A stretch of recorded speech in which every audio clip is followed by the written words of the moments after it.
If you've watched any Jehovah's Witness content in recent years, there's a good chance you've encountered this face, Stephen Lett. And it's not just because he's another charismatic religious leader. He's one of the most influential men within the structure of Jehovah's Witnesses because he sits on the governing body, the small group that determines the worldwide direction of the organization, controlling doctrine, publications, policies, and even how donated money gets spent. But here's the question many of us who left the organization keep asking. Who is Stephen Lett really? Is he just an animated and expressive presenter, or is he a strategic piece at the very top of the Watchtower power structure? And perhaps more importantly, what does his presence, his style, his messaging tell us about how control actually works in this organization? Today I'm going to walk you through 5 key aspects of Stephen Lett's role and influence, not just to understand him as an individual, but to understand how institutional power manifests through specific people, specific communication styles, and specific psychological techniques. Because if you're watching this video, chances are you felt the weight of that power firsthand. You felt what it's like when someone's words aren't just suggestions, but directives that shape your conscience, your family decisions, your entire life trajectory. So let's start at the beginning. Stephen Lett didn't just appear out of nowhere as a governing body member. According to the organization's own biographical information, he began pioneering in December 1966. That's 58 years of continuous service within the Watchtower structure. He served at Bethel in the United States from 1967 to 1971, married in 1971, and then worked as a special pioneer. From 1979 to 1998, nearly 2 decades, he served as a circuit overseer, one of those traveling representatives who visit congregations, give talks, meet with elders, and essentially function as the eyes and ears of the organization in local areas. In 1998, he and his wife returned to the Bethel family in the United States, where he worked in the service department and as a helper to the teaching committee. And then comes the massive turning point. On October 2, 1999, at the organization's annual meeting, it was announced that 4 new members were being added to the governing body, and Stephen Lett was one of them. Now, this changes everything. Because the governing body isn't just a symbolic council of elders. It's not like a board of advisors who meet occasionally to discuss philosophy. The organization itself describes the governing body as the small group that provides direction for Jehovah's Witnesses worldwide, oversees the production of biblical instruction including all publications, meetings, and schools, and supervises the worldwide work, including the use of donated funds. Let me pause on that last part because it's crucial. Use of donated funds. This isn't just about theology. It's about structure. It's about operations. It's about global management of both human and financial resources. The governing body, according to their own explanation, operates through 6 committees that handle everything from urgent legal matters and personnel management to construction projects, preaching activity, teaching curriculum, and writing content.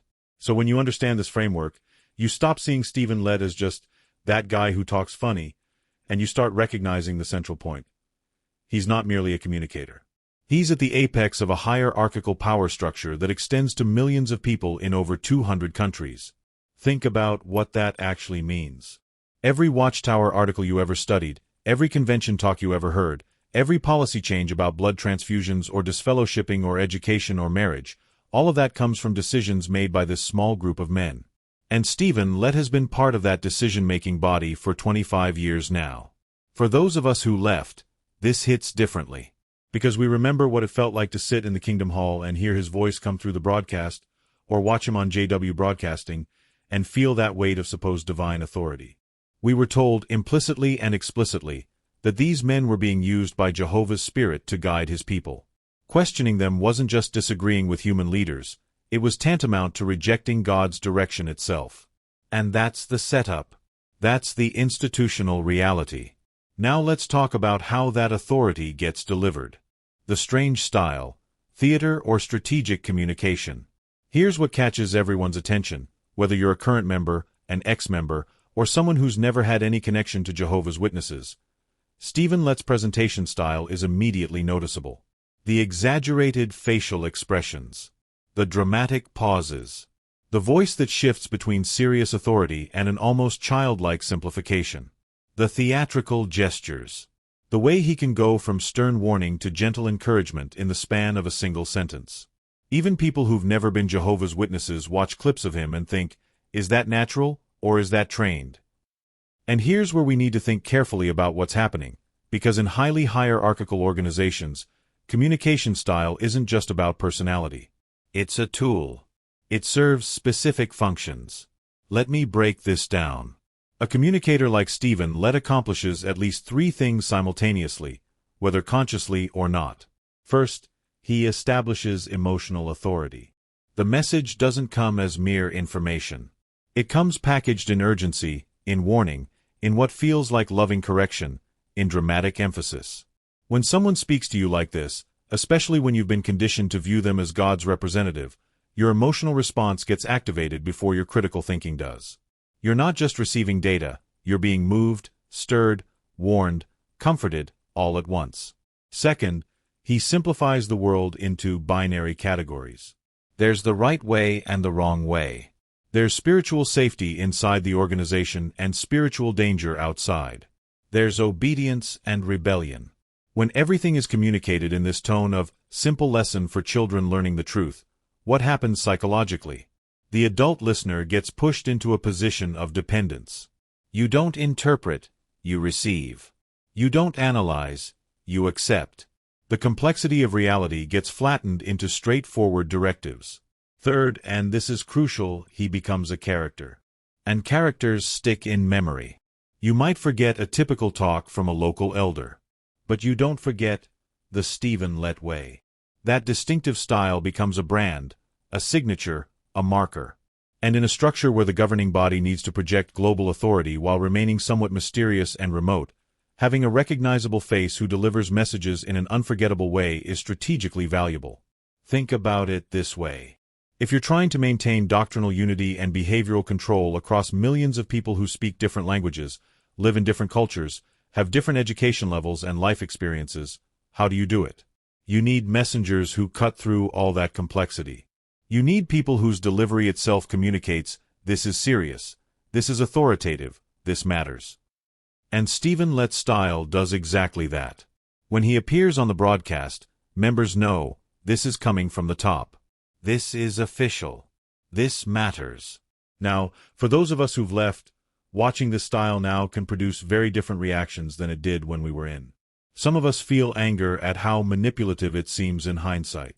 Some of us feel embarrassed that we ever found it compelling. Some of us just feel sad, recognizing how vulnerable we were to that specific kind of communication. We wanted guidance. We wanted certainty. We wanted someone to tell us exactly what God wanted from us. And Stephen Lett's style promised exactly that. But here's the uncomfortable truth we have to face. It worked on us. That style, that delivery, that presentation, it penetrated our critical defenses because it came wrapped in religious authority and emotional urgency. And understanding how it worked on us is part of how we heal and make sure we're never vulnerable to that kind of manipulation again. Now let's get into the statements that have sparked the most discussion and controversy. And I want to be careful here, because I'm not interested in just dunking on someone or taking quotes out of context. What I'm interested in is understanding how certain kinds of language function, what they reveal about the underlying belief system, and what impact they have on people's psychological and emotional well-being. One of the most widely circulated clips of Stephen Lett involves him contrasting the common expression, "look at that little angel," used for babies with what he suggests would be more accurate, calling them enemies of God, based on Psalm 51 verse 5 and the doctrine of inherited sin. The clip has spread widely, and it consistently generates strong reactions. Now, let's think about what's happening here beyond just the shock value of the phrase. What does it mean when a religious leader reframes how you should view children, including your own children? What happens to the emotional atmosphere of a home when the default lens for viewing a baby isn't innocence, tenderness, and protection, but potential spiritual danger, sinful nature, and the urgent need for correction and molding? This isn't abstract theology. This is practical psychology. Because how parents view their children determines how they treat them. If you see your toddler as fundamentally inclined toward rebellion against God, you're going to approach discipline differently than if you see them as a developing human being learning about the world. You're going to be more suspicious of their motives. You're going to be quicker to impose rigid control. You're going to be more anxious about any sign of independence or questioning. And here's what many of us who were raised in the organization know firsthand. That anxiety, that suspicion, that constant vigilance for signs of spiritual danger, it doesn't produce healthy, confident children. It produces children who learn to hide their true thoughts and feelings. Children who develop hypervigilance about pleasing authority figures. Children who struggle with shame and self-criticism that continues well into adulthood. When a governing body member makes statements like this, it ripples outward. Parents hear it and adjust their parenting. Elders hear it and adjust how they counsel families. The entire culture of the organization shifts just a little bit more toward control, just a little bit further away from grace. And this is just one example. Stephen Lett and other governing body members consistently emphasize themes of obedience, urgency, danger of the outside world, and the spiritual peril of independent thinking. In broadcast after broadcast, the message is reinforced. Trust the organization, follow direction even when you don't understand it, avoid association with anyone who questions, stay suspicious of higher education and career ambitions, maintain constant alertness for signs of apostasy. For those of us who left, we can now recognize these themes for what they are, control mechanisms. But when we were in, they felt like protection. They felt like love. They felt like the only way to stay safe in a dangerous spiritual environment.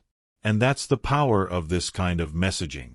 It doesn't present itself as control. It presents itself as care. The tighter the restrictions, the more it's framed as loving protection. The more autonomy they take away, the more they claim they're saving you from disaster. Stephen Lett's role in all this isn't that he invented these doctrines. He didn't. These themes run throughout Watchtower teaching. But he's become one of the most visible, most memorable deliverers of them. When you think about governing body authority, his face is often what comes to mind. And that means his communication style, his specific way of framing things, his particular emphasis and tone, all of that becomes part of how the message lands in people's minds and hearts. Let's dig deeper into how the governing body actually functions, because understanding this helps explain both the enormous power these men wield and why it's so difficult to hold any individual accountable. According to the organization's own description, the governing body works through committees and meets weekly to make decisions, seeking unanimity under what they claim is the direction of Holy Spirit. So the first question people often ask is, does Stephen Lett make decisions alone? No. The model they present is collective decision-making among the members. But here's the more important question. What kind of power exists when a small group of men, operating in secret with no external oversight, no democratic process, no transparency, and no accountability, determines what millions of people worldwide must believe, teach, and obey? Think about the scope of what they control. They decide doctrinal positions on everything from blood transfusions to birthday celebrations to what kind of contact you're allowed with disfellowshipped family members. They determine which behaviors constitute disfellowshipping offenses. They write the elder manuals that govern judicial committees. They control all the literature, all the broadcasts, all the official teaching materials. And crucially, they oversee the use of donated funds from millions of members, with virtually no financial transparency or reporting to those who donate. This is where Stephen Lett's specific role becomes clearer. Within this collective power structure, he functions as one of the most recognizable faces. He helps embody the authority. He delivers the messages in a style so distinctive that it becomes a kind of seal of authenticity. This came from the top. In organizations like this, visibility matters enormously. The governing body can't function purely as mysterious figures behind the curtain. They need to be seen, heard, recognized. They need members to feel a personal connection to them, to view them as shepherds rather than distant bureaucrats. Broadcasting has made this possible in ways that weren't available in earlier decades. And Stephen Lett, with his theatrical presentation style, has become one of the most effective vehicles for creating that sense of personal connection. But here's what we need to remember. Connection creates vulnerability. When you feel like you know someone, when you've watched them speak dozens or hundreds of times, when their face and voice are familiar and associated in your mind with spiritual guidance, you're much less likely to question what they say. You're much more likely to give them the benefit of the doubt. You're much more likely to trust. And that trust is what makes the system work. Because the governing body's authority doesn't rest on democratic legitimacy, or on professional credentials, or on demonstrated expertise in theology, psychology, medicine, law, or any other relevant field. Their authority rests entirely on the claim that they speak for God. And maintaining that claim requires maintaining trust. Stephen Lett and his fellow governing body members aren't just making decisions. They're performing authority. Every broadcast, every convention talk, every written article, it's all part of maintaining the fiction that these men have unique access to divine direction that the rest of us don't have. For those of us who've left, seeing through that fiction is both liberating and painful. Liberating because we're no longer bound by their authority. Painful because we recognize how thoroughly we once accepted it. How many decisions did we make? How many opportunities did we pass up? How many relationships did we damage or lose because we trusted that these men knew better than we did what God wanted from us? Now we need to talk about the human cost. Because all of this analysis, all this discussion of power structures and communication techniques, it's not just academic. It's about real people, real pain, real damage.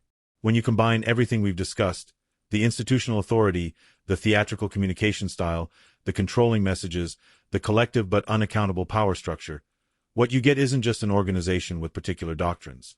What you get is an environment that produces specific psychological and emotional effects in the people who live under it. If the leadership speaks in tones of constant urgency, members live in a state of chronic anxiety. There's always another meeting to attend, another hour of service to complete, another warning about the end times, another danger to avoid. The nervous system never fully relaxes. If the messaging consistently emphasizes the danger of the outside world and frames nearly everything beyond the organization as spiritually contaminated, members develop a siege mentality. The world becomes a threatening place rather than a space of possibility. Curiosity gets replaced with suspicion. Openness gets replaced with fear. If questioning or independent thinking gets labeled as spiritual danger or pride or apostasy, then people learn to suppress their own doubts, ignore their own intuition, and distrust their own judgment. The internal voice that says, "Something doesn't seem right here," gets trained into silence. If the organization is presented as the exclusive channel of divine direction and salvation, then leaving becomes not just a change in religion but a potential death sentence, both spiritually and socially. The cost of exit becomes catastrophic. Loss of family, loss of friends, loss of community, loss of identity, loss of certainty about your eternal future. And Stephen Lett, with his instantly recognizable style and his position in the governing body, becomes part of that emotional landscape. For current members, he might represent security, guidance, loving oversight. For questioning members, he might trigger cognitive dissonance, the uncomfortable awareness that something feels off but they can't quite name it. For those of us who've left, he can be a trigger in the clinical sense. His image or voice can activate memories, bring back feelings of fear or shame or control, remind us of what we endured. I want to speak directly to anyone watching this who left the organization and is still processing the damage. You're not crazy for having strong reactions to figures like Stephen Lett. You're not weak for feeling triggered. You experienced a form of psychological and emotional manipulation that was sophisticated, pervasive, and wrapped in claims of divine authority. That kind of experience leaves marks. It shapes your nervous system. It affects your ability to trust both others and yourself. And part of healing is understanding exactly what happened to you. Not just, the organization hurt me, but specifically how it hurt you. What were the mechanisms? What were the techniques? How did authority get performed and maintained? How did you get convinced to override your own doubts and boundaries? Because when you understand the mechanics of how you were controlled, it loses some of its power over you. You stop blaming yourself for being naive or weak. You recognize that you were operating inside a carefully constructed system designed to produce compliance and suppress dissent. And that recognition, painful as it is part of reclaiming your autonomy. The debate isn't really about whether Stephen Lett talks funny. The debate is about what happens when a small group of men, claiming to speak for God, has the power to shape the consciences, family relationships, and life decisions of millions of people worldwide, with no accountability, no transparency, and no mechanism for those people to push back without risking everything they hold dear. That's what we're really talking about. That's what matters. So where does this leave us? If you're watching this as someone who left, you're probably in one of several places. Maybe you left recently and you're still angry, still processing, still grieving everything you lost. Maybe you left years ago and you're further along in healing but still working through layers of conditioning and trauma. Maybe you're questioning right now, watching videos like this while still attending meetings, feeling that cognitive dissonance grow stronger. Wherever you are, I want you to know, your experience matters. Your questions are valid. Your anger, if you feel it, is justified. Your grief, if you feel it, makes sense. And your journey forward, whatever that looks like for you, is yours to determine. Understanding figures like Stephen Lett and the system they represent isn't about obsessing over the past. It's about equipping yourself for the future. It's about making sure you can recognize manipulation when you encounter it again, because cult-like dynamics aren't unique to Jehovah's Witnesses. It's about learning to trust your own judgment again. It's about reclaiming the parts of yourself you had to suppress or deny. And if you're still if you're questioning, if you're scared of what leaving might mean, I want you to know that there is life on the other side. There are communities of people who left and rebuilt. There are resources to help you navigate the exit. There are therapists who specialize in religious trauma. There are ways forward that don't mean losing everything, even though right now it might feel that way. The power that Stephen Lett and the governing body have over your life is only as strong as the belief system that supports it. And belief systems can change. They change slowly, sometimes painfully, but they change. Every doubt you have, every question that won't go away, every time something doesn't sit right in your conscience, that's not spiritual weakness. That's your authentic self trying to break through the conditioning. Listen to that voice. Trust that instinct. And know that whatever comes next, you don't have to face it alone.